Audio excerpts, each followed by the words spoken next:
Welcome to the Man Cave Podcast with Dan Casper.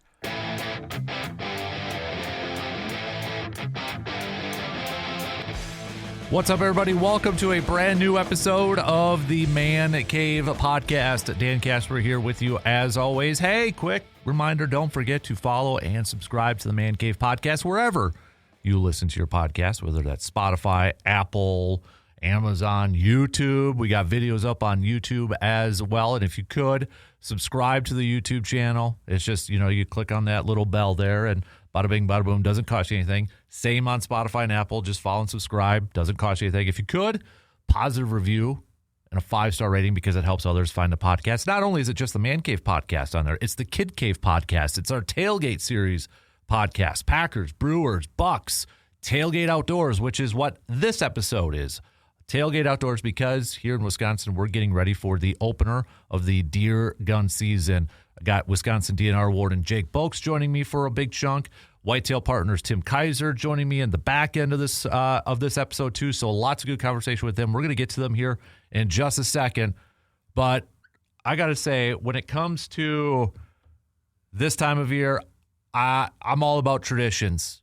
For me, it's listening to the 30-point bucktail number 2, because it's like, why number 2? Because when I was a kid, my grandma bought me that CD, and that was a song I grew up listening to. And I listened to the whole thing, mostly the whole thing. You got Football Man on there. You got, kind of a Bigfoot sort of thing at the back end, but they kind of make fun of my hometown, Medford, with a little shot there in one of their skits and one of their bits. So that's always a tradition for me. That started since I was like 11 or 12. I don't have the CD anymore. I left it in my red Jeep Grand Cherokee when I sold that to get my truck when I was just out of college too. So a couple years out of college. So now I just, today's world, listen to it online and that. But still wish I had the CD. I think I still have the case. I just don't have the actual CD. Other traditions. This one started maybe 10 or so, maybe a little bit longer. Got to watch the movie Escanaba in the Moonlight. Got to do that. Other ones, it's a food-wise. It's always grandma's hamburger steaks, peas, and mashed potatoes and gravy Saturday night. Homemade pizza Sunday nights of opener. For lunches, it's either meatloaf or ham with some onion cheese on there. Warm it up on our little gas heaters. When I was a kid, I used to have, for a snack, was the big pretzel rods. Not that anymore. I don't do that. But when I was a kid, that was a must thing. Oh, and one thing I always do, too, I don't know how this started, but like for breakfast, I always have 2 pieces of homemade bread with butter in between. And that's what I have for breakfast. So, again, I don't know how that one started, but that's always been something for me as well for traditions and such. So, but I'm excited for this year, too, because my son Hudson, he sat for a couple hours last year, but he's going to sit with me opening day, opening morning. And he wants to do it maybe the afternoon, too. So, getting closer. Maybe he's starting to get that itch as well. So just some of my favorite traditions and such when we get to deer hunting and that. So, but all right, let's jump into it. First up, we're going to talk with our good buddy, Mr. Jake Bolks, DNR warden for the state of Wisconsin. It's almost opening day. Is this your, how would you just, your Super Bowl? Super Bowl? It definitely is. It used to be the day of the year, especially 20, 30 years ago. But just with everyone getting more interested in a good way in the outdoors and such, right? Like the recreational vehicles, the summer holidays has gotten pretty busy. But this is still, in our opinion, the Super Bowl. So right. It's the fun time. It's busy. Don't get me wrong. It's the busiest time of year, and wardens are basically working 24 hours for 9 days and more. But we all love it, and we love interacting with the people. I was telling guys yesterday at the office that, they're like, oh, you got to work all week and you don't get to hunt. And, yeah, that kind of sucks. But we also get to sit there and talk with hunters that are happy, go fill up our squads, and there's people telling us stories about the deer they shoot and everything like that. So we get to live vicariously through people, and we do enjoy that part of it. So, and honestly, that's what I was just going to ask you to kind of open it up here a little bit, too, because, I think – at least when I was younger, if for somebody growing up, who loves hunting and fishing, it always kind of was like, well, if you become a warden, though, you can't do that. You don't have time to do any of that. So why would you become a warden? But you've said it numerous times, like, actually, sometimes I go out more than what maybe we expect. Yeah, no, that's a common thought is if you become a warden, hunting, fishing, see you later, all that kind of stuff. Obviously, the opening weekends, like we're all going to be out there. The fishing opener, duck, the different duck openers, the deer season, stuff like that. Holiday weekends, we got to work. But again, like I'm going to be out Monday morning for my gun deer season. Yeah, the woods is blown up a little bit, but I still get to do the tradition with my uncle who owns a property. I still get a hunt with my family. I still have multiple days during the season that I can hunt. Plus the state offers so much deer hunting. Yeah. We can archery hunt all year before that. There's the muzzleloader season, there's the antler of the season, there's the bonus holiday hunt. There's and then let alone seems like half the state now has that extended archery season. So you can hunt half the year, it seems like. So. Right. Exactly. Yeah. So lots of opportunity. Is it kind of cool though too? Because we were talking a little bit off the air in your role, for opening day, that maybe you can like go visit different areas too and explore the different parts of the states. Oh yeah, and such. And so conservation wardens have their own administrative areas. So like around here, there's Western Eau Claire County, Eastern Eau Claire County, Western Chippewa, Eastern Chippewa, etc. But we have statewide authority. So a conservation warden, say, you cover Eastern Eau Claire County, excuse me, frog in my throat. You cover Eastern Eau Claire County, we still patrol into Clark, into Chippewa, into Jackson. We work with our neighboring wardens. We work as a team. So we get to see a lot of area. And then, in my role, I make a point to get out and work around. So, like, I'll be down in Jackson County the opening day and get to see different areas. We were just talking about elk and stuff and hoping to see some elk, not shot illegally, right? But just running around, stuff like that. So right. Kind of a question I wanted to bring up too, because somebody was actually asking me earlier this morning, because it was one of our fellow DJs. They're asking if Hudson was going to come up. My 8-year-old was going to, and he is going to sit with me opening morning. Going to sit for a few hours and such. So, and they're like, well, is he gonna shoot anything? Can he shoot anything? With the age, and I'm like, no. First of all, I don't want. That's a parent decision. Yeah, but that has changed. I mean, from when we were younger, right? Yes. I mean, because it was. I remember 12, like 11. I sat with family. Bow, it was earlier. I would sit in a tree stand, but for rifle, I would sit with them. But then it was like 12 years old. But that has changed over the last few years a little bit. When I first got hired, when I was teaching my first hunter safeties, I remember it was 10.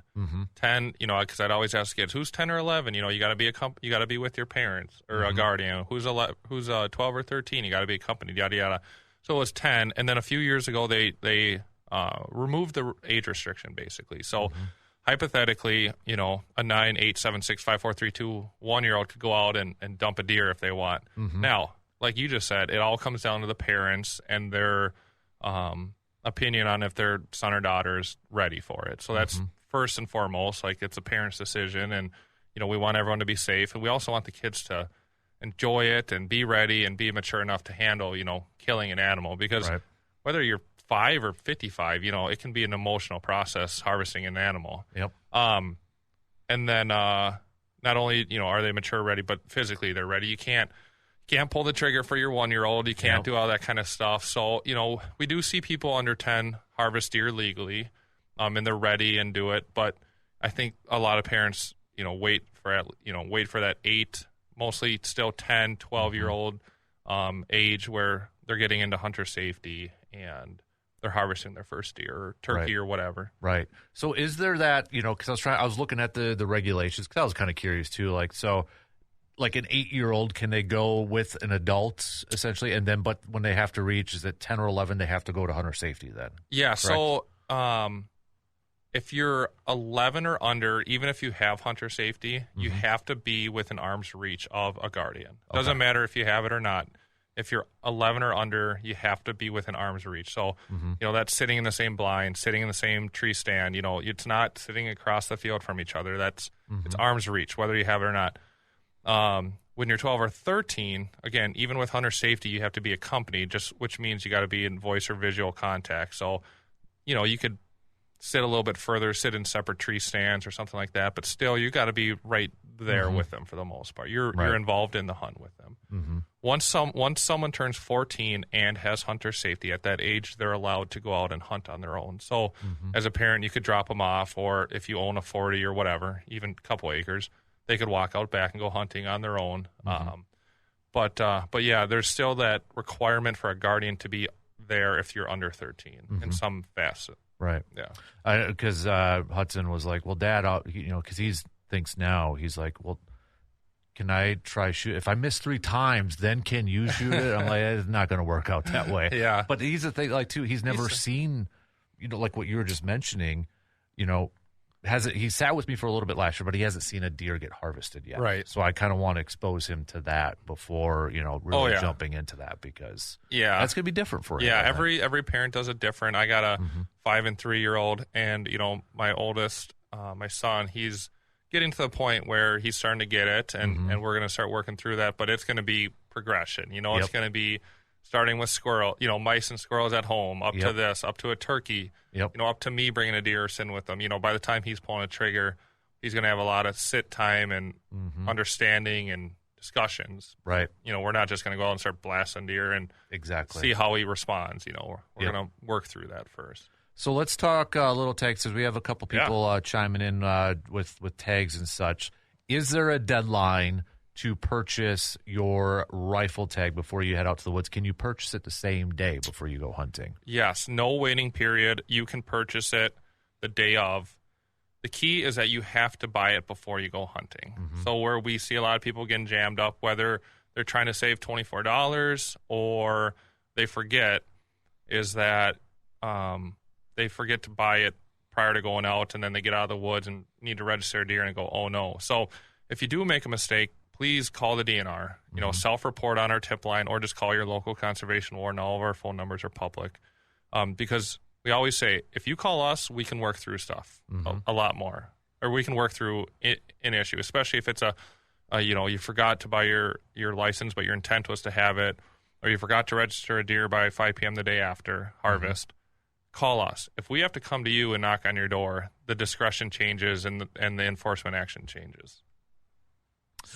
So you can buy it, and just double check. I mean, I know we're going to talk about it at some point. So just if you're sitting up at deer camp already, like John, which lucky guy. Yeah. If you're at work and you're scrolling through Go Wild, just double check that you got your licenses. Make sure you have your doe tags pulled, or that you have antlerless tags for where you're hunting, and get that all done. So at 4 a.m. on Saturday, you're not trying to get service in a weird part of your woods to buy a license. Right. Well, with that, too, we have another texter. What's the deadline to register your deer? I'm in an area that doesn't have the greatest cell reception. Is there a little bit of a grace period? Is it something you have to register right away? Yeah, so 5 p.m. the day after harvest, or a way to look at it is 5 p.m. the day after recovery. So in the regulations, it says 5 p.m. the day after harvest, which is a law, which is accurate. I just say recovery because harvest can be considered recovery as well, because a lot of us will, especially if you arrow a buck in the evening, you're going to let it sit. And same thing might be with gun season. If you see that you shot a deer further back than you wanted, it's not dying, it's walking away, you want to let it sit through the night, that's fine. You collect it right away the next morning. You have 5 p.m. the day after that recovery, 5 p.m. the day after that harvest to get it. So you shoot it Saturday, you collect it Saturday, you have till 5 p.m. Sunday. You shoot it Saturday night, pick it up Sunday morning right away in the morning, then you have till Monday at 5. So it's always 5 p.m. the day after you get your hands on the deer. There's no grace period because of service, or if you don't have access to a telephone or the internet. It applies, and the Amish know this, and other religious people know this, or whoever doesn't, have phone access or whatever. People know this, that there's always ways to do it. There's neighbors, there's businesses, there's DNR service centers. Well, they're not open on the weekend, I guess, but they're open Monday. So there's opportunity to get in there and get it registered. Because, it wasn't that long ago we had to hop into vehicles and go register them anyway. Yeah, so if you don't have phone service, it's kind of similar. Either way, you're going to drive to town to get service or to register your deer. So I've talked with many hunters who have said that before, and I said, part of the tradition is working in how to register it now. Whether that's just do it right at camp right away before you process them, or if you say you're hunting up somewhere in the middle of nowhere up north, heck, if you got to drive all the way to Superior or Duluth to register it, you can get there within 24 hours or within 5 p.m. the day after. It might not be as convenient as others, but you'll get service up there. Mm-hmm. Oh, yeah. Another texter with a question saying, hey, guys, when I register a deer online, I get the confirmation number. Is that something that I should print off? Can I screenshot it? And how long should I hold on to that confirmation number? Yeah, that's a great question. So back in the day, you had to hold on to that confirmation number with the meat or deer until it was gone. There is no legal requirement to hold it anymore. I do encourage people to either like screenshot it on your phone, or if you do like using the paper tags, to just write it down next to your paper tag so you know that one is filled, because it doesn't magically pop up on your paper tags. Right. You can throw those tags away at that point. Or do whatever. But what I've always encouraged is to keep it like the old way, where you keep that tag with the meat until you've eaten it or got rid of it, donated it, gifted it, whatever. That way it's registered, and for whatever reason, a game warden shows up to your door and is like, hey, we just got to talk about some things, hoping you can help me just figure this out. You can be like, yep, here it is. I got it registered right the same day. Here's the tag. Here's the meat, good to go. There's plenty of times where we show up and people are able to help corroborate information that was inaccurately reported to us or whatever, or a weird records glitch. Well, not a glitch. We don't really have glitches, but just weird records things that you can help corroborate a legal hunt by just writing that down. Right. But there's no statutory requirement. Okay. Another question, deer drives. Says this is from Jeff. Jeff says, good morning, guys. When it comes to deer drives, does everybody that is involved in a deer drive have to have a license, even if they're not hunting or carrying a firearm? Great question. I'll address that second part of that right away. So if you're just walking through the woods, you're not hunting, you're not carrying the rifle, you're not planning on using any of your tags or anything like that, you don't have to have a license. You can just walk through the woods. If you are participating in any sort of like the hunting or the registering or licensing or anything at that point, you do need to have a license. I was actually reading it this morning because I've got a lot of questions about it this year, and I've completed a few investigations on it this year when it comes to group deer hunting. And it lays it out pretty well in our regulations, actually. It's almost a full page explaining like the group hunting law, what you can do, what you can't do, how to do it, how not to do it, and how maybe like if you go down a gully and you can't see a guy for a minute, but then you can both pop out, how that's acceptable. So like it even shows a little discretion in there where it's not super black and white or like hard. But at the end of the day, someone can walk through, but I would encourage you, if you think you're going to hunt at all, just to buy a license. Again, it's only $24. Right. Anyone group deer hunting does have to have, it can only happen during firearm seasons. Everyone hunting has to have licenses. Everyone hunting has to have a firearm and be participating. So, someone can't just sit at the car with a firearm, wait for the drive to get done, and register all the deer. Doesn't work. You got to be out there participating.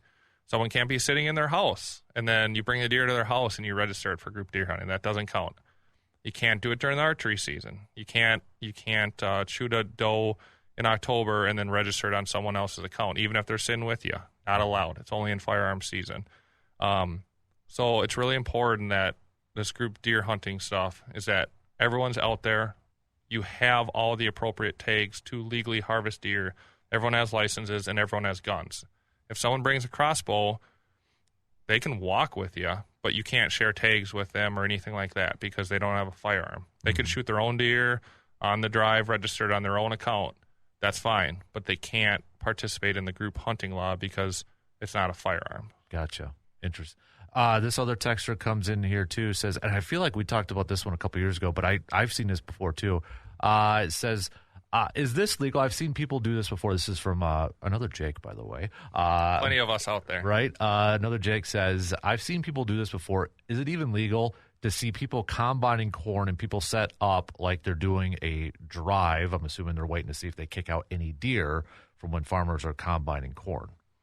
If they're purposely using the combine to run deer out, then no, that's not legal because You can't use a vehicle. You can't use an aircraft. You can't use any of that. You can't harass the animal, stuff like that's all illegal. Now, this happens every gun deer season where I hunt. If the neighbor starts combining, normal agricultural practice, and he throws some deer that run onto my property and I shoot them, that's nothing that I can control. Like that's just normal agricultural practice. It just so happened the deer ran my way and I shot him. Like I didn't work with him on it. We didn't set up a plan. I didn't say, hey neighbor, you run that field. I'm going to be sitting at the edge. I'll shoot one. Can't do that. But if it just happens, so bees it. But same with like farmers. Like you can't shoot deer from any sort of motor vehicle. It includes tractors, stuff like that. So wardens definitely make plenty of cases every year where someone's on a tractor. I've seen somebody standing on a combine while somebody's driving it going through corn, waiting for something to pop up. Yeah, that you're going to lose your gun and your hunting privileges when we catch you doing that. So can't be doing that. Can't use the vehicle as like a mode of harassing the deer or doing the deer drive. But if you just happen to be sitting there, legal. You can't control that. Gotcha. Weather-wise, I mean, it's going to be like a tale of two different seasons, I feel like. It's going to be warm this weekend and then like frigid cold the next weekend, they're saying. Yeah, so, I know. It looks like it's getting more and more mild every time you check the weather for the weekend. 50 or 50 plus in some areas for deer hunting is pretty nice. Yeah. Chris from Altoona has a question. Is there a minimum amount of land that you need to own to be able to deer hunt? No. So you can deer hunt on your 0.2 acre city house property if you want. The DNR doesn't restrict like where you can hunt, except for like discharging a rifle or a firearm within 100 yards of a dwelling and, some refuges and little stuff like that. But for the most part, like whether it's public, private, whether it's 0.1 acre or 1,000 acres, you can hunt it. It just comes down to like the other things. Like, do you have permission to be there? Is there a city ordinance where you have to be like hunting in a tree or have permission from all the neighbors, stuff like that? So you can hunt. I see lots of deer get harvested on little home parcels here in town. A lot of those guys just take the time, guys and gals, take the time just to talk with the neighbors and be like, hey, just so you know, I'm going to sit out here and try to harvest a deer. It'll likely run across the property line. Are you okay with that? And most people are okay with it, especially in these tighter areas because these deer just do a damage on gardens and flowers and homes and get hit by cars. So most people don't usually have an issue with it. So within the city, is that like a city ordinance though too? Because, I got a big one apparently. My neighbor sent me a picture and I'm like, dang it. So the city, like all cities have to allow bow hunting. There's an act from like 2014 or something that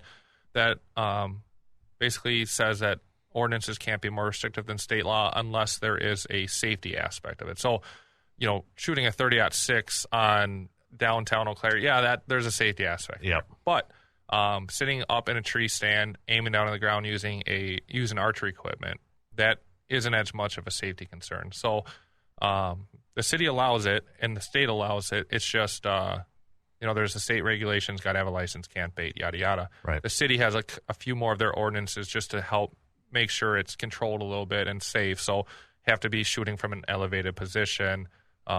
It's basically that and follow all the state rules. Right. So it's pretty open. And like I said, I talk with plenty of hunters and plenty of hunters that are successful here right in the city with nice bucks, does, whatever they want.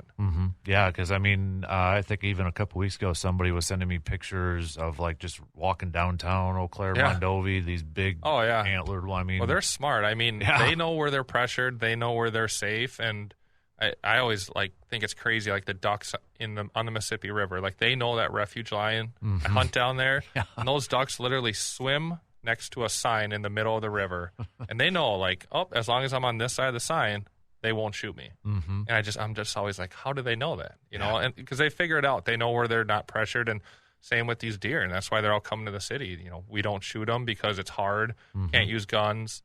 You don't want to hunt, in your backyard, stuff like that. So they thrive. Right. Yeah. It was my neighbor, I think, was it last Friday? He sent me the picture. He's like, yep, walking just past during the day while I'm here down the road, right into the empty lot next to me. Yep. Just this nice buck. And I'm Yeah. like, son of a gun. I know, it's crazy. Yeah, I know. We all drive hours and put money and food and this and that, and then you wake up one morning during the middle of gun deer season, there's a nice 8-pointer just standing out your window, and you're like, come on. Yep. I still tell this story. It was a couple years ago. I think I even told you coming to work at like 4 a.m.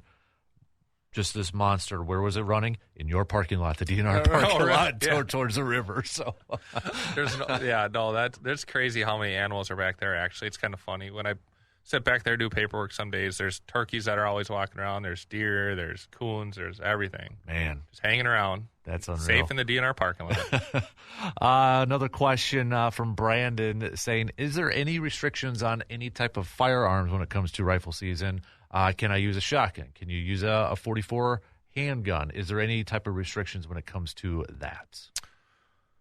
There are some rules. For the most part, during the firearm season, most firearms are legal. You can use muzzle loaders, you can use handguns, you can use rifles and shotguns. Where there's like some restrictions are on like the shot size or your type of ammo. So if you go into the regulations, it's like one of the first pages that has all like the general hunting rules. It talks about the ammunition, and it tells you what you can use, what you can't use. A big part of the rules that were changed a few years ago is they talk about reasonable equipment. They talk about how there's not like a line where you can't use anything smaller than a 22. Okay. They talk about you have to use something that will reasonably reduce that animal to your possession. So like we could say that clearly like a 22 will kill a rabbit, right? Mm-hmm. And they will kill deer. We see it all the time. Is it reasonable to be using it? I don't know. That's up to the situation and kind of the discretion of the warden. But obviously, like a 22 wouldn't be reasonable for an elk. Right. So there's no like hard, fast line on it. I think the point of it, again, the DNR doesn't necessarily make these rules. It's like the legislators. But I think the point of it was to open it up to offer hunters more opportunity to use different type of shot because of all the advancements with, smaller caliber stuff having more stopping power and different stuff like that. So I think the intent is to open it up to use more options, but it has to be reasonable. Like if you come up to me with that you shoot a deer at 200 yards with like a 17 whatever, I don't know if that's going to be reasonable. Right. If you're wounding deer everywhere, you're wounding animals, that's not going to be reasonable. You're going to get cited. Mm-hmm. But you go out with your 30-06 or whatever, shoot deer, shoot elk, whatever. So I guess I haven't plugged it this time yet. I've definitely mentioned it, but the regulations are your friend. Mm-hmm. It can be daunting maybe at first because you're like, oh, look at all this information, but it has everything in there, and they've really opened it to like real talk. It's not just like these short snippets. They really just kind of put the information in as you want to read it, as it's described. So it'll give you not like an opinion, but it's going to elaborate. It's not just going to say reasonable equipment, anything used to shoot a deer, or that will kill a deer. It'll kind of explain different stuff. So I really, really encourage people, because I'm seeing it more and more and more, because I ask people, like, why did this happen? In enforcement contacts or when I'm taking someone's deer, I'm like, why did this happen? What happened? How did we get to this point? And most people will admit that it's been a long time since they've opened the regulations and actually read through it. And there's a lot of really good information in here. I go through it all the time, and obviously it's my job. But even when I'm personally hunting, or like when I'm personally hunting in Minnesota, I sit down with the regulations and I read through it, because you learn stuff, see stuff that you might not normally think about. So I would definitely dig through that in the next couple of days. Good stuff. Question going back to land. This is from Tim. Tim asks, morning, guys. Is there any rules about how far away or how close two different hunters can be from each other? For example, property lines. Is there a rule or a guideline that hunters should be a certain amount of distance away from each other if they're both on private land? The only rule that comes with hunting or firearms discharging or anything like that is that a hunter cannot discharge a weapon or a firearm within 100 yards of a dwelling. So that's a building devoted to human occupancy. It's not like a shed or anything like that. Okay. It's a hunter or someone, doesn't even have to be a hunter. A person cannot discharge a weapon within 100 yards of a dwelling, so a home. if you're on your own property, that rule doesn't apply. Like as a landowner, you have the right to discharge that firearm anywhere on your land. Doesn't matter how close the property lines are. Okay. So we see this a lot in like country setting where people can shoot firearms. There's no ordinance, stuff like that, where someone will shoot a firearm, a rifle off their deck, and they might be within 100 yards of their neighbor. As long as that's the landowner shooting, there's no violation. So hypothetically, to kind of answer this question, if both people are standing on the property line, 2 feet away from each other but facing different directions, there's nothing illegal about that. Okay. Everyone can hunt up to their property line or wherever they have permission to be, and there's no distance requirement from one hunter to another. Like same with private land, property lines, or even public land. If you're sitting in a tree stand or sitting on the ground on public land and someone comes up to you and sits 10 feet away and says, I love this spot too. I'll aim that way, you aim that way. There's legally nothing wrong with it. Now, ethically, morally, there's maybe some sportsman issues. Yep. Someone's going to be pissed off, no doubt. Yep. But there's nothing illegal about it. So, like, we couldn't come in and say, no, you have to move 50 yards. No, you have to be this. So, to answer that question is no, there's really no requirements except for, like, if you're on public land or if you're on the lands of another, you can't discharge a rifle within 100 yards of a dwelling. I wonder if, I don't know if this is what the texter was kind of referring to, but you see it a lot, and I'm sure you run into it a lot too. You know, that like I've seen people like complain that, well, that guy's like got his stand right on that border. So I don't know if that's what they were kind of referring to or not. But and I'm sure that it's a very common complaint. Whether you like it or not, if someone's hunting on their land, shooting on their land, even if it's 20 feet from your stand or they have 40 other acres, why do they hunt the property line? I understand the sentiment, but there's nothing illegal about it. You know, again, there might be some sportsmanship conversations that could be had, but legally, the DNR can't come in and say, you can't hunt that property line because you have nice 40 woods over there. Why are you hunting this? Like, we can't do anything about that, you know? Right. So a lot of it comes down to being respectful, creating and maintaining those neighbor relationships, hunter relationships, and again, being respectful of each other so you can all experience a fun hunt. But I've seen some pretty nasty neighbor arguments, which can be really hard to deal with. Is that one of your, when it comes to this time of season and this weekend, would you say that's maybe the biggest thing or the most popular thing you maybe run into? What is the hunter disagreement or anything like that? Or in our job, it's not the most common thing, but I would say this is the most common time of year to deal with or to get calls on it. It seems like most people don't care about landowner disputes during the summertime when there's not much going on, or even during turkey stuff. You don't see too many landowner issues. But when it comes to deer season, you know, everyone's going to their spot, their land. They've waited all year for this. And then all of a sudden they get up to their tree stand and they see someone in orange on the neighbor property 30 yards away.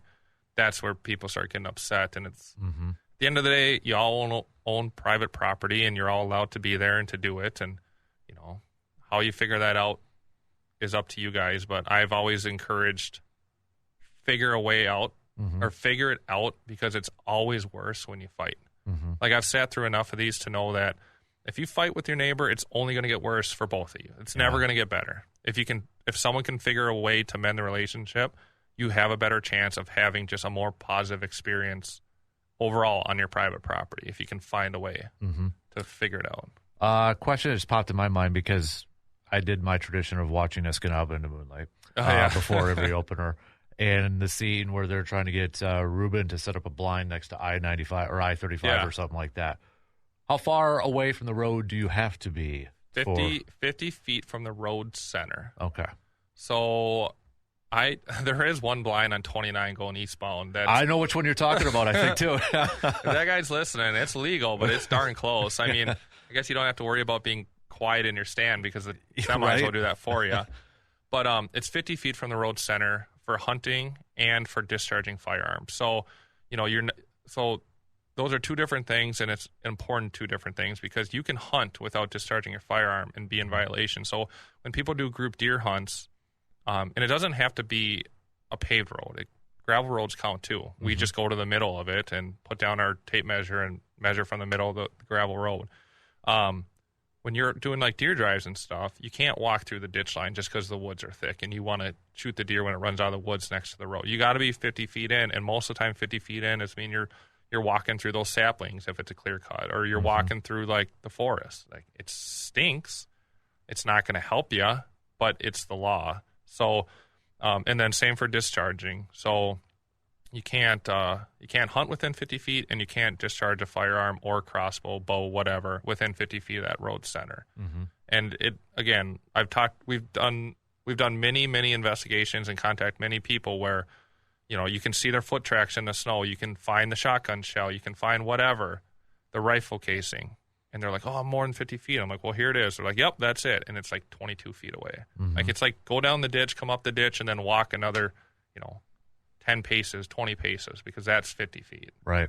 Another question coming in from Mark. Mark asks, apologies if you guys addressed this a little bit earlier, but is it legal to say, or for this to happen, if my buddy shoots a deer, but I tag it for him, is that legal? Potentially. So It goes back to that, like, group deer hunting is like, are you both hunting at the same time on the same property within voice or visual contact? Do you both have licenses? Is it a buck and one of you have a buck tag? Is it a doe, and do you have the proper doe tags for that zone on private property or public property, stuff like that? So like the group hunting is allowed. Like, there's definitely times where I could shoot a deer and my brother could register it. But all those requirements have to be fulfilled, which means you're out there, got the licenses, got the guns, have the tags, all that kind of stuff. So let me throw out a scenario. Just, I don't know if this is posted, but say I'm hunting.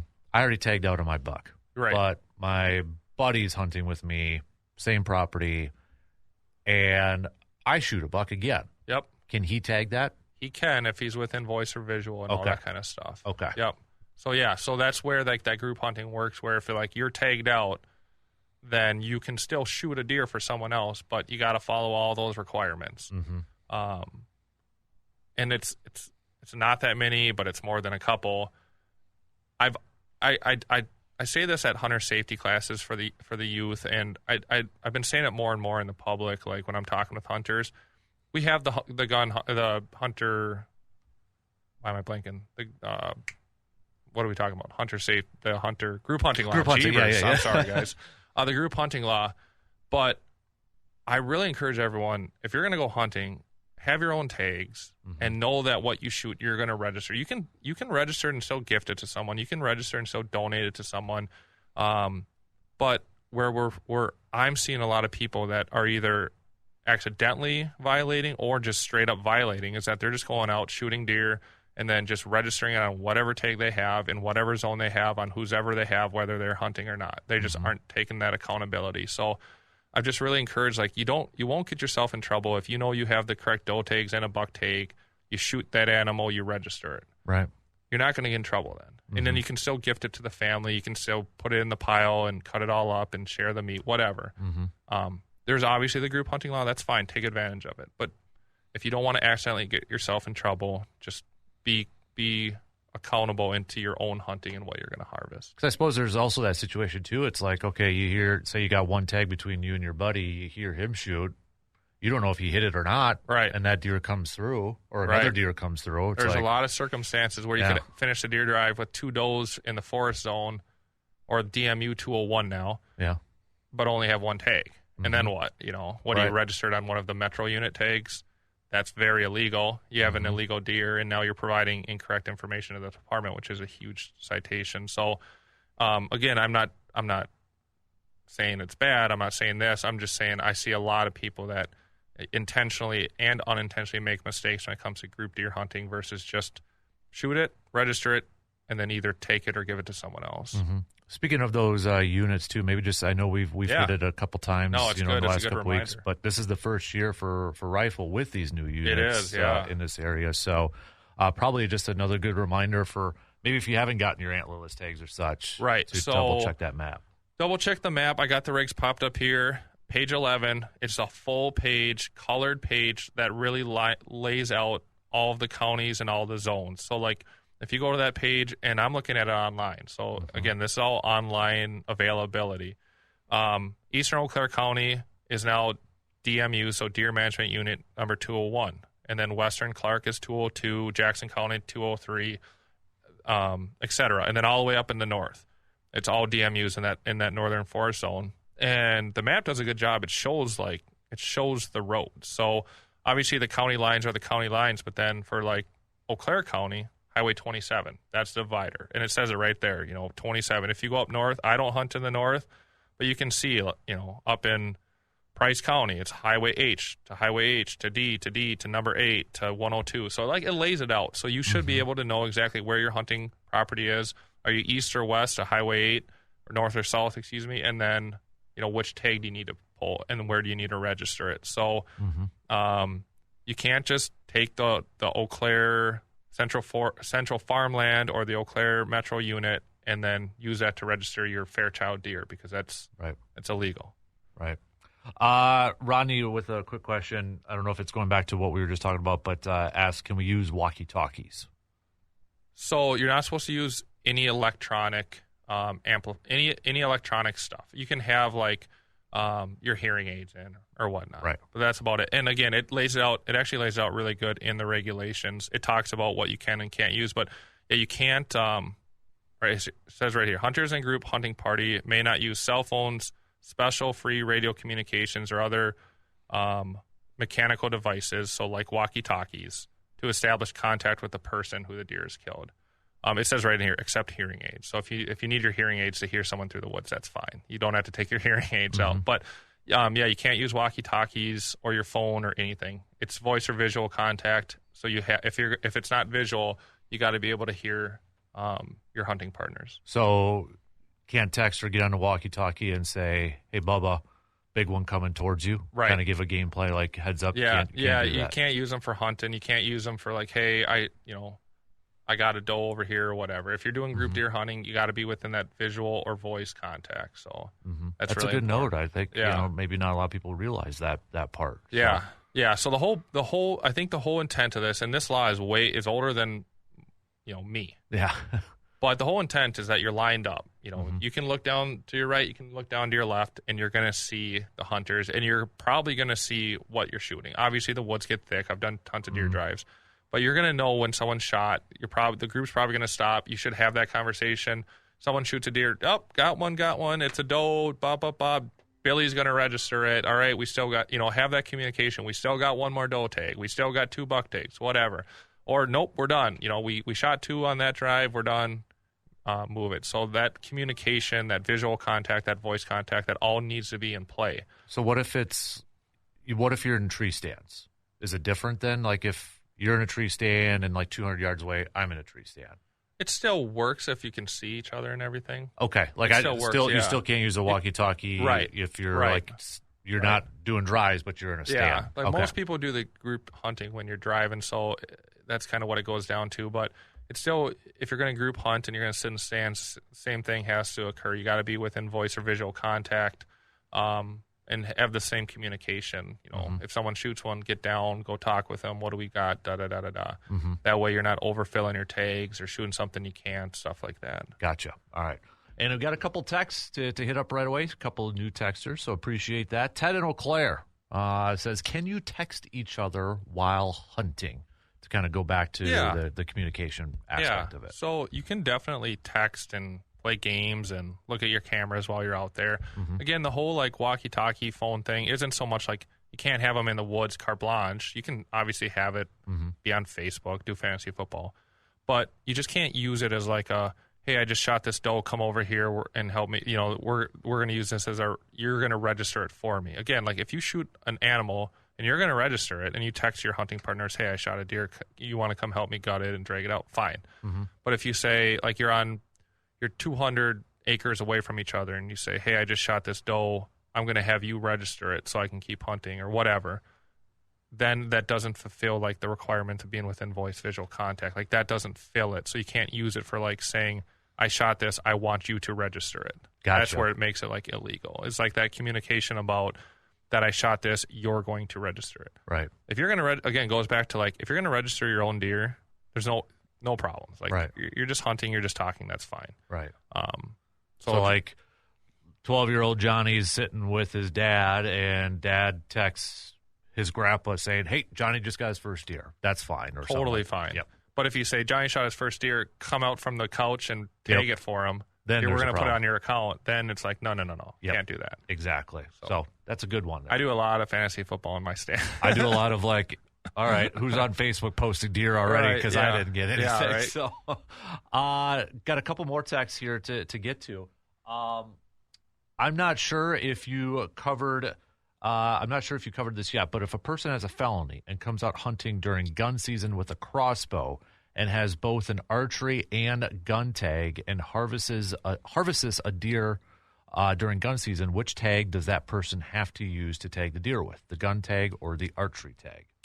So the answer to that would be they could utilize both of them, either one. So in Wisconsin, we have something called the lesser weapons rule. So whether you're a felon or not, if you want to fill your gun buck tag with archery equipment, that is allowable. It's 100% legal because it's a lesser weapon than a rifle. So you could go out opening day, in this case, say you're a felon with archery equipment, and you could fill your buck tag for your gun and then come back the next day and fill your buck tag for your bow, your archery equipment. So you can do both. It doesn't work the other way around, though. It's the lesser weapon rule doesn't allow you to use a rifle to fill your archery tag in October or in September. We all know that. I just say it to say it. It's one way. So you could definitely use it. Now, again, to go back to the group hunting thing, they couldn't come out with the crossbow and then participate in the group deer hunting because they're not using a firearm. I actually got two more really quick ones. I'm in no rush. I know you might have other stuff to do, but I got 5 minutes. I talk hunting all day, every day. I don't know when this one came on, so it might have been a little bit on Facebook, but Brad wants to know, can you explain the difference quickly between youth hunting for ages 12 to 14 and mentor for ages 11 and younger? Yes. So when it comes to hunting, it's more like, so there's the youth hunt, which is, people 15 or younger can hunt during one weekend and it's firearm, whatever. When it comes to like the age stuff, there's not a huge, the question tries to divide like youth versus mentored. But at the end of the day, it's more like, what is your age? Are you 10 or 11? Are you 12 or 13? Or are you a 14 plus? And then do you have hunter safety or not?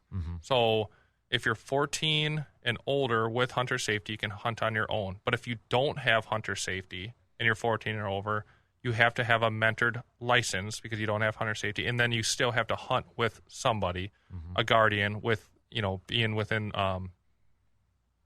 arm's reach.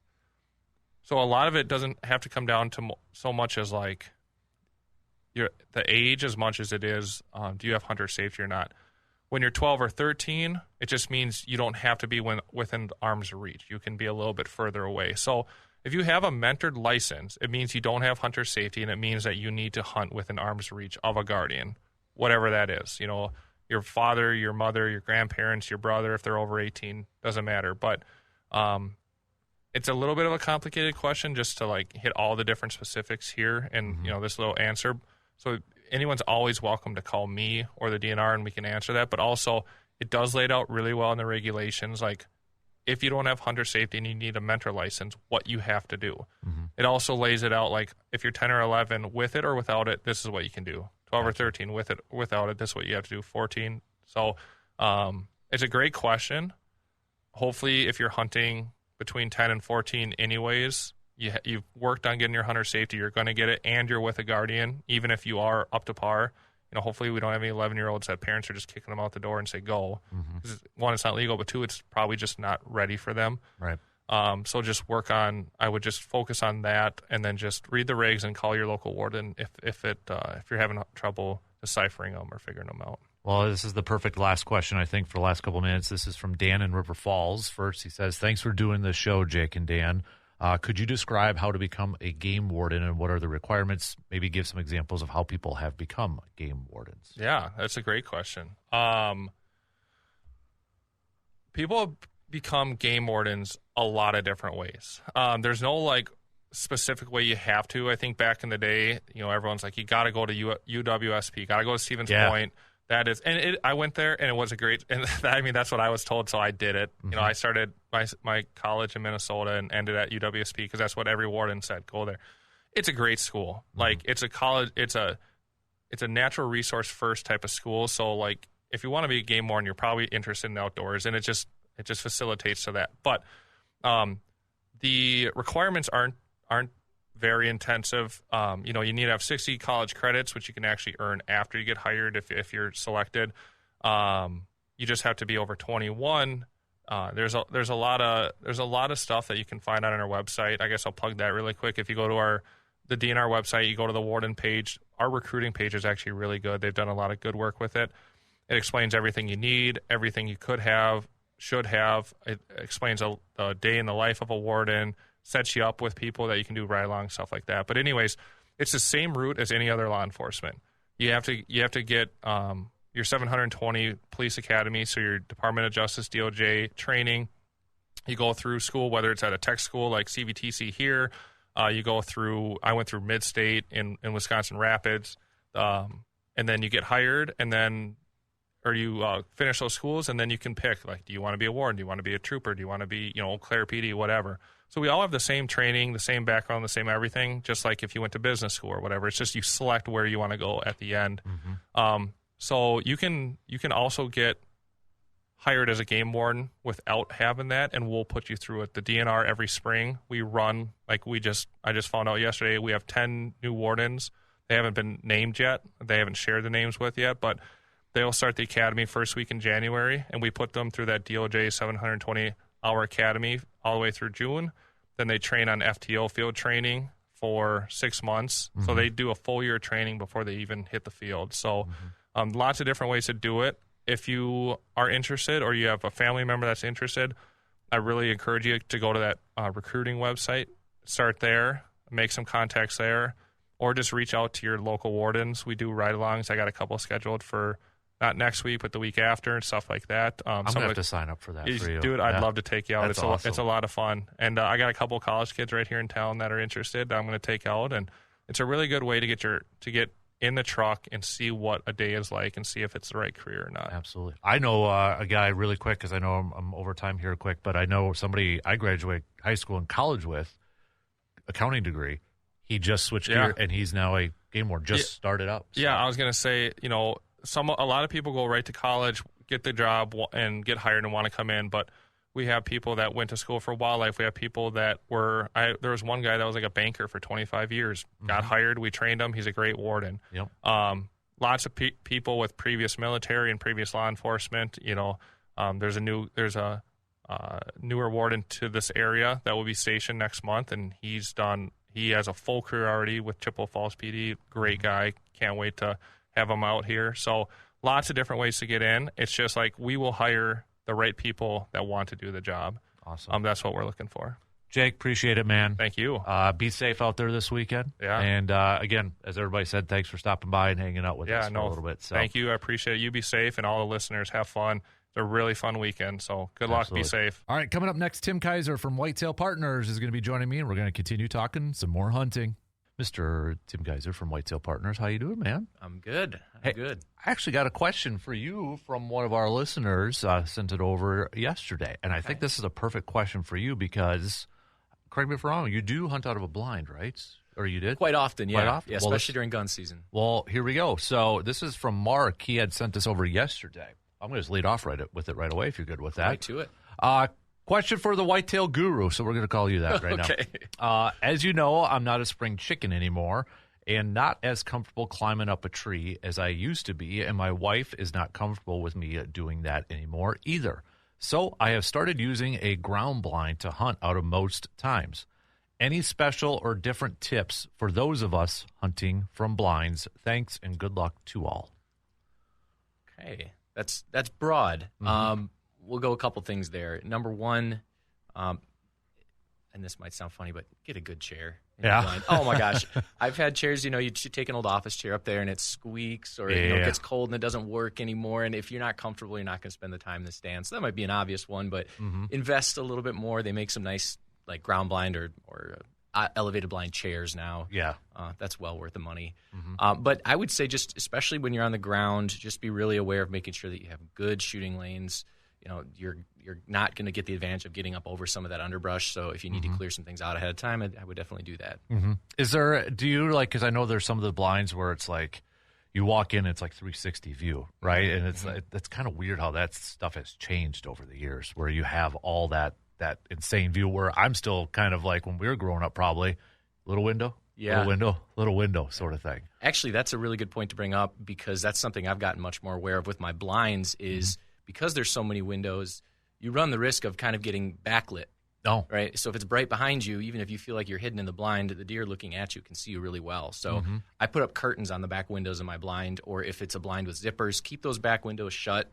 It's tempting to be able to try to see everything, but reality is you can't cover everything. So pick that 180 degrees, those 2, 3, 4 windows that you do want to shoot toward, and then lock everything else up behind you so that it's really dark in there. Is there any concern? Because, and this is just for me, because I used to do a lot of ground blinds for deer or gun season too, and I was always like, man, I don't want them to spot me. I feel more vulnerable. I don't know if that's the right way to kind of say that. Is that just something that's like in my head almost a little bit? Like I feel like I got to be up in that tree so they can't see me or something like that. Yeah, I really think it depends on where the blind is, how long it's been there. I think those kind of things, once a blind has been in for a while, I think the deer kind of tune it out. And unless you're moving around and making a lot of noise, I think you're pretty well going to be just as concealed there as you would be up in a tree. So, well, if you got any more questions, peeps, you can send those on over too. So, what are you doing to get ready for Saturday, man? I mean, your dad you sent that a couple weeks ago. Last time we chat with you, your dad got one too. So both of you tagged out for bow season. Now you set the bar high for rifle season here, dude. So where does this kind of rank in terms of? Is this like your Super Bowl? I mean, is this the Christmas or however you want to phrase it? I mean, on the calendar when this time of year comes around, how high up on the calendar is this for you? It's like a 1A, 1B to me, because bow hunting season and gun hunting are so different. Yeah. I look at bow hunting as the time that I enjoy kind of the purest hunting mindset, right? You're in the woods. You're just watching what's happening naturally. It's like you're not there. You get to see a lot of cool things. You get to spend a lot of time over, a couple months there, right? And kind of see the whole season play out. That's really special. That's my favorite. But then on the flip side of that, gun season, it's this kind of this short, chaotic sprint where anything can happen at any moment. I think that's what's fun for all of us as you go into the woods and a deer could get bumped off a neighbor's property you've never seen before. You can shoot further. You just don't know what could happen, right? So they're different, but they're both fun. And then I think, though, the sweetener, and we'll talk more about it, I'm sure, is with gun season, you get the camaraderie, you get the deer camp like that. I know that's not hunting. It's more hunting adjacent, but I love that. I look forward to that more than anything during the year, is just spending the time with the guys and hearing the stories and all that kind of stuff. Does it present more of a challenge, though, too? Because, I mean, as soon as that first shot goes and you start to hear more shots, I mean, it feels like, okay, it almost feels like a wild card at times with the deer movement because there's so much more activity in the woods. Is that fair to say? Yeah, and it's a double-edged sword. On one hand, if you have a plan in place and maybe you don't have a ton of land where you can control hundreds of acres and you feel like that pressure is not going to get into your property, right? That plan might go out the window a little bit. But the flip side of that is now something might happen to push a deer onto your property, like I mentioned, that you're not anticipating. Yep. And so that's where my mindset shifts when it comes to stands slightly, I'll say, when it comes to gun season, is I do start adding in an extra layer of where are people going to be sitting around me on neighboring properties? Where might they enter from? How could that influence which way the deer might get pushed? And where's the nearest point of thick cover that they would want to get to? And so sometimes I'm trying to just kind of get in between those, even if it's a spot I might not hunt during bow season. If I do feel like there's a lot of pressure around me, I actually try to use that to my advantage. So you kind of sometimes have separate stands maybe for rifle and bow? Yeah. Would you say? Yeah. I'd say two things there. One is if I'm trying to find one of those areas where I just think deer might get pushed to because of human presence more. That can be on public or private, right? Right. Looking for more cover a lot of times if that pressure is high. But then also, I've got some stands that I love for bow hunting, but I can only shoot 25, 30 yards. They're really thick, but they're, very tight quarters. Could you hunt that during the rifle season? Sure. But for me, I've got this gun in my hands now that I can shoot out further. I'd like to at least be able to get out and cover a little more ground, so I might shift that stance slightly just to get a better vantage point or some longer shot opportunities. For rifle, too, I mean, there's probably people who don't bow hunt, but this is the only time that they go hunting in here, too. And was that kind of your first introduction to hunting? Were you a big bow hunting family, too, or was it the rifle season that was always coming up? Yep, it was just the 9-day rifle season. As soon as I got my license, I think, you're 12, you get your first year license. Yep. I didn't start bow hunting until I was, I think, 16, so it took a couple years. But I think that's great. That's kind of the entry point for a lot of families, for a lot of kids, is that going out with their dad. You and I were talking about Hudson maybe going out soon, and my girls are getting to that age too. So that first introduction, you find out if you like it or not, and then for some it just kind of is this casual social thing every year, and for others for me, it becomes kind of a passion. Absolutely. And, some of those traditions, too, like I was knocking some off my bucket list. Like I've done it. One I've done since I've probably been 11, maybe 12. I got to listen to almost the whole CD of the 30-Point Buck. The second one, not the first one. It's got to be the second one because my grandma bought me the second one when I was a kid, so I have to listen to that one. Plus, they make a little fun of Medford in and that's where I'm from, is Medford. So they make a little. I knew that. Yeah, there's like something in the back end where they're making fun of this teacher. It says they got to ship them back to Medford to make pizzas, which Tombstone Pizza in Medford and all that. So it's like, okay, that's got a little soft spot. And then Escanaba, I got to watch that every year.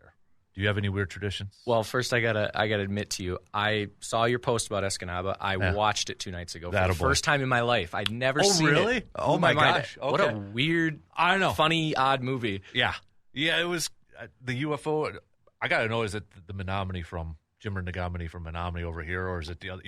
I want to believe it's that one, but I've seen some people that look like that in Menominee. So that's it might true. Be, yeah, exactly. That was your first time, huh? My first time ever. Wow. Yeah, I can see that it's got kind of this cult following, though. I get it. Definitely.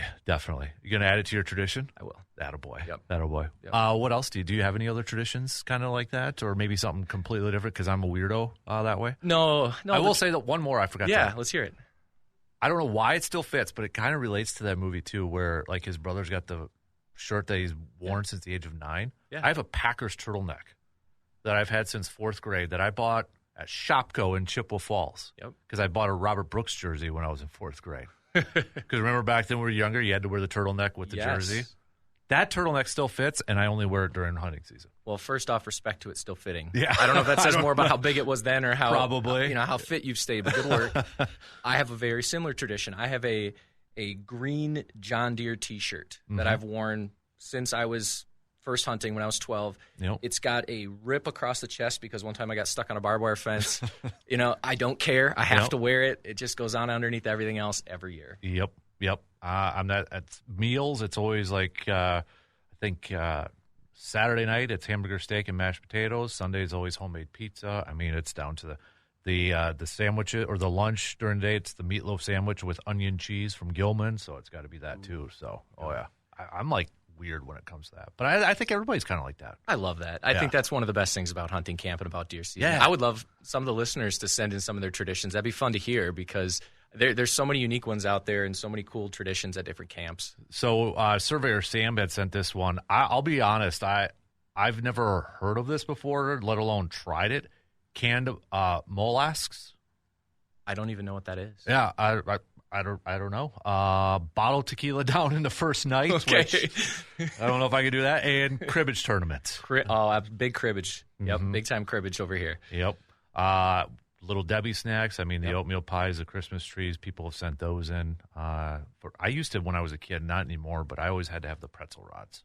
I don't know why as a snack. The big ones. Yeah. I don't know why, but it was something like that. But Surveyor said, too, it's going to be the first time in his family's history 3 generations will be at deer camp this year. That's cool. So that's the stuff I like to hear, too. That is. And I feel like, too, this is the time of year where I remember the big ones I miss more than some of the nicer deer that I've gotten. And those are the stories that get told first. Yeah. Every weekend. It's not the one that you shot. It's the 2 that got away first. It's like the fish stories. And then we get into the rest of them. Yep. And I think this was actually my first year. I might as well share it because it's embarrassing. But I was 12. So, and I remember it was actually on public land. And that was a year, too, where we only had 1 tag. So you had to choose, are you going to get a buck or a doe? Because tags were very limited. And I'm like, okay, I'll just wait for a buck. But then when the first deer shows up, you know, your first year, you're like, oh no, that one's down. You know, missed. And we always had to use, shouldn't always, but it was kind of a tradition to hand down open sights 30-30 bolt action. Okay. So 20 yards away, miss a doe, you know. And I missed a couple. And I still remember the number. It was like 32 deer I saw that day, opening day, which apparently was rare. But I remember this one, ground blind, and I was reading a book because I always bring a book with and read. And why I was a sixth grader reading a John Grisham Rainmaker book, I don't know why. Didn't finish it. But that was, I remember reading a page, looking up, not seeing anything. So that was kind of my thing. I'll read a page, look up. Read another page, I looked up, and there was this monster. Shooting lane, 50 yards, broadside. Didn't hear it, saw it. And I still remember thinking as a kid, is that an elk? Because that's how big I thought it was. Instead of just grabbing my rifle and getting up and shooting it, my grandpa was sitting behind me. I stood up, tapped him on the shoulder. Oh, no. There's a big one right, and there it goes, running off. Then later that day, I shot my first deer, a 5-pointer. But that big thing was, I just remember as a kid thinking, that's an elk because it was so big. Oh, my gosh. Yeah. Okay, so that is another thing I wanted to mention. I'll put this challenge out to anybody who's part of a deer camp. If you don't already, get a notebook. Mm-hmm. Okay, get a notebook for the camp, and it doesn't have to be a diary entry, but at the end of the weekend, you got to write down the 3 or 4 or 5 things that happened that was memorable. It's Uncle Larry fell in the creek. It's Dan shot a big buck. It's whatever happened. Like, those are the things year after year that are so fun to look back on. I started as a kid, I remember writing, and then I've always wanted to kind of get back, and that's one of my regrets is not being able to remember every type of every deer or every buck. Like, now it's the point, like, okay, what year did I get that one? Mm-hmm. Like, when I'm looking at, you know, a little basket 6 or 8, I'm like, crap, I can't remember what year I got. And that bugs me, and I regret not doing that. Yeah. And now I want to do that now, especially with Hudson. Got to do it. Kind of starting. Yeah. Is that something you've been doing for a while a little bit, or? We just built our cabin last year, so now I want to have a book started. Yeah. Just to leave at the cabin. But on my own, I've just kind of kept a notes app all the way along of every year, kind of what's happened, what some people have shot, and it's fun to look back on those stories. Tim in the Cooley region says, we are lucky to have 3 generations of gun hunters hunting again this year. My dad is 85 and still climbs stairs to his tree stand. Awesome. Hopefully my dad stays healthy, so we will have 4 generations hunting in a few years. We have a scrapbook that we fill out every year. I love that. You said Tim? Yep. I love that, Tim. Keep that going. Yeah. And good luck to your grandpa. His dad. Yep, dad's 85 and still going out there. Good for him. Yep. That's so cool. So is it for you, your dad? You got any more family members going for you? Or no, my dad and I, my oldest is 10. She's getting close. Yep. She's got some interest in it. So maybe soon. Yeah? Yeah. Awesome. Traditions, got to listen to the 30-point buck and the second week of deer camp when it's the second week of deer camp, not the first week, which good. I'm glad we established that because I'm like that too. It's got to be the second week of deer camp. So another one here, definitely got to load up on the oatmeal cream pies in the stand. So, do you ever notice the best snacks come in the loudest wrappers? Oh, yeah. It's like they do it on purpose to us. I mean, it doesn't stop me from bringing the Christmas trees into the stand, but man, they're loud. Yep, exactly. We were talking a little bit off the air, and Tim and I were talking a little bit off the air about how a lot has changed. Like I enjoy the easiness and convenience of registering a deer online, but it's this time of year I miss driving through town, especially the small towns that just have one street that go through them and the one registration station, and everybody's lined up with their deer in the back of the truck because you got to have the tailgate down to show it off, and just slowly driving through and looking at everything, looking at everybody's deer. Like, I miss that part of it too. That was fun. I think our kids were talking about them hunting. They'll never know what that was like. Exactly. We probably sound like 2 old men right now, but I remember it was fun. Got to take the back tag off so you knew the customer number when you go in to register it and stuff like that. But I miss that part, and I wish I could find one of those old school big game registration signs that were always outside the gas stations or something, because I want to put that in my man cave. Yeah. I wish I still had some of the paper tags. Yeah. Just to relive that. Things you just You were talking threw about the away. metal tags. Oh, well, I'm sure A little guys bit, yeah. look on their wall right now and they can see those old metal tags that the registration station used to put on the antler Yeah. after you got the deer. Yep. And now, you can't get that. So that's kind of a special thing. Well, I remember one guy, like, because with the metal tags, if you didn't have that, if you had a doe, if you didn't have the slit in the ear big enough, he was pissed because he didn't want to get too dirty putting it in there. He had to be big enough to put the metal tag in there. You always had two types of people that registered too, right? You had the Yep. one that was excited because they got to see everybody's deer, and they Yep. had the one that was like, I did not sign up for this. Exactly. I'm getting paid $6.50 an hour. I do not want to be touching all these deer. Yep, exactly. So, and then just hearing all the stories of everybody kind of, talking about or giving the other guy a hard time or other person a hard time and such like that. So, but I mean, there was, I remember one, it was actually on the property we have. I think it was like our second, maybe third year. I think I was actually getting up to get down and go do something, and I just saw antlers jumping through the brush, and I'm like, oh, can't say the word that I actually said right now, but yep, missed that one too, even because I got a little too excited because that was probably, and then this was actually the day before. This was maybe about 10 years ago. Same property. I was like on the wheeler, just kind of putting stuff at stands to get ready for the next day. Go through, we have in the middle, it's like a little field part, went to the other side, to the woods, got it, and driving back, and I'm like, oh, doe ran right across from me, and I glanced to my right, 20 yards, just standing there staring at me. Like, you... Of course, I didn't see it. You guys didn't see what he did there, but that was the biggest buck I've ever seen someone make a hand gesture with. So probably a little bit smaller, but it's just like that pristine, like you see on the magazine cover, tall. I mean, beautiful. And never saw it. I'm like day before driving through with the wheeler, and there it is, right there. I'm like, you son of a gun. So, but yeah, if anything, there's just like the tradition aspect of it. I think I almost enjoy more. Yeah. With it. Obviously, I love going out in the woods and hunting and doing that. But it's like I look forward to the traditions that we've been talking about all morning long with this thing.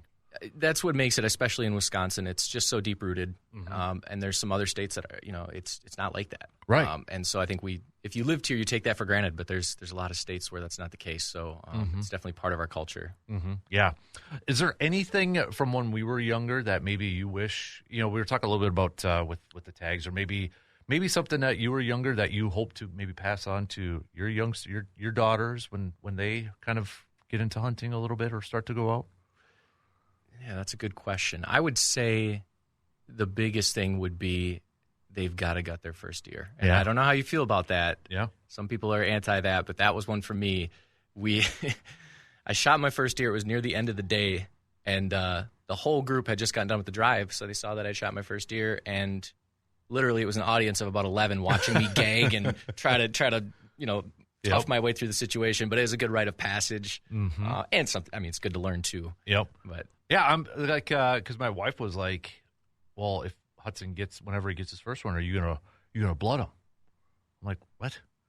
You're gonna blood him? I'm like, do you mean like put blood on, like, wipe it underneath his? I'm like, I never did. No, I've heard people doing that, but I'm like, she was bringing that up, and I'm like, probably not. But on the same lines, what about the bite out of the heart? That is not I've for heard me. that. But have you done it? I've not done it, and I don't want to do it, but I've heard of people doing it. I'm not tough enough for that. I can't do that. Yeah. No, thank you. I would love to know if anybody still does. Yeah. Right now, or has. I wonder if done that tradition has died.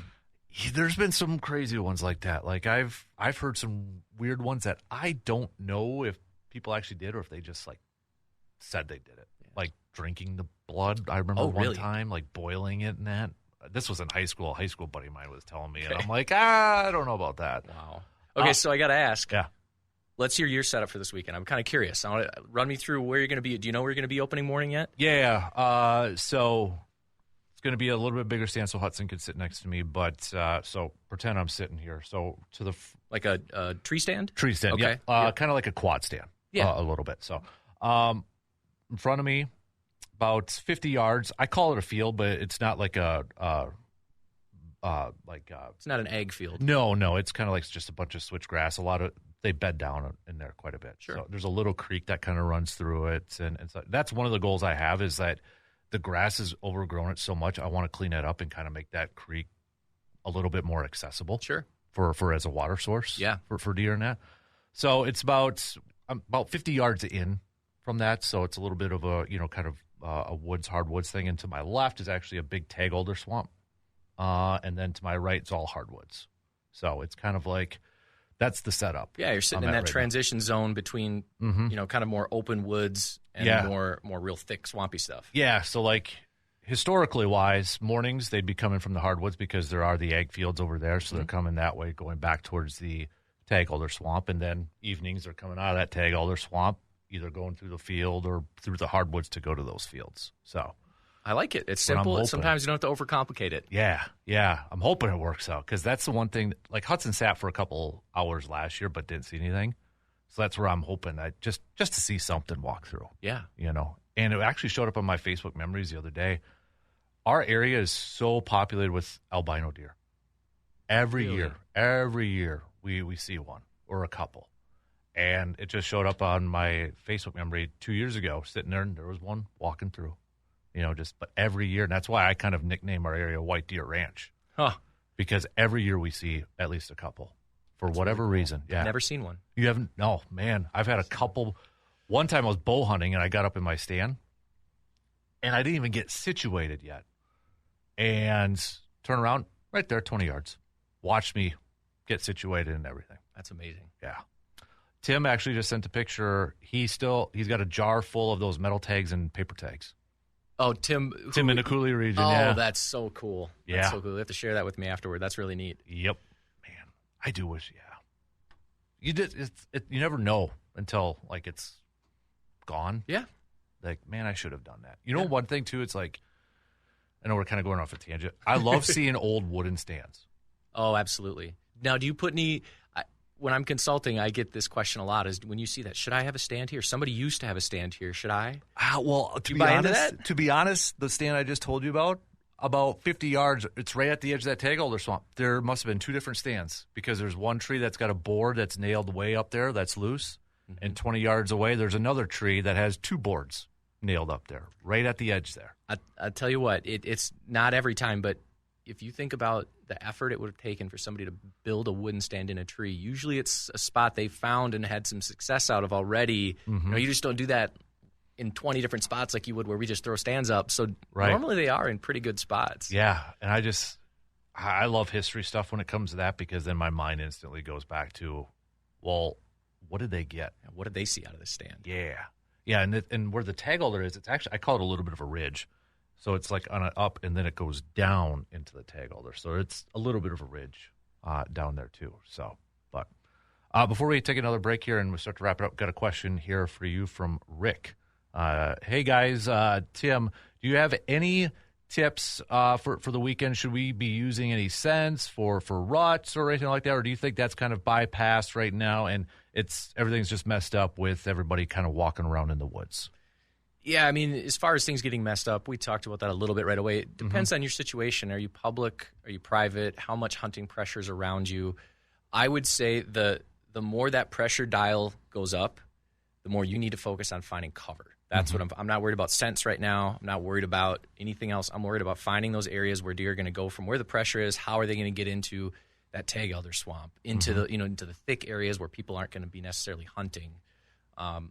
That's what I'm focusing on right now. So that would be my suggestion there is figure out where people are around you, where's the nearest cover, and even if there isn't a lot of pressure, right now the bucks are trying to find those last few does and they're putting them into covered areas. That's where the deer are going to be anyway. So cover is the king right now. Okay. Would you say it's post-rut, past post-ruts, or? We're just past peak breeding. Okay. And without diving too far into that, basically there are still some does that are in estrus and being bred. There's just not as many as there were 5 days ago where it was kind of the peak. It goes quick, doesn't it? It does. It's about a 7-10 day period. It's kind of the peak of it. So it's still happening. But I think especially once that pressure dials up, it happens in more remote areas. Is this the time of year, too? Because I've noticed it on mine. I think we've mentioned this before in the past. Trail cameras are pretty quiet.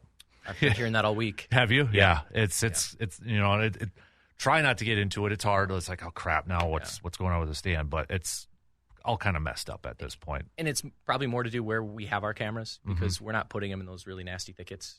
Right. We're keeping them more where we can access them and we can see a little better. So that probably has just as much to do with it as they're still moving. Yeah. We're not seeing where it's happening. Don't get discouraged, right? No. How much, and I know we got to take a quick break here, But how much with the weather? I mean, it's going to be warmer this weekend. Yeah. And then it's going to be, they're saying, frigid cold the following weekend. How big of a difference does that affect with some of the movement for the deer in these 9 days? I think the human movement and the human pressure is going to have a bigger impact than that weather front on most properties. But that cold weather coming in next week, as more hunters exit the woods, I would think that next weekend and the second half of next week should be pretty good, actually. So I do like that as kind of a, first couple days, it's, kind of chaotic, and then things sort of settle down in that post-Thanksgiving time frame. I don't know when that I think it's right around Thanksgiving something like that. Yeah, that could be a nice little boost in there. We can talk more, but then I might start thinking about food sources and some of those things a little more. Some of the more strategic elements of hunting and not just getting in the stand and having the rifle ready to go. Right. Tim Rod with a quick text here.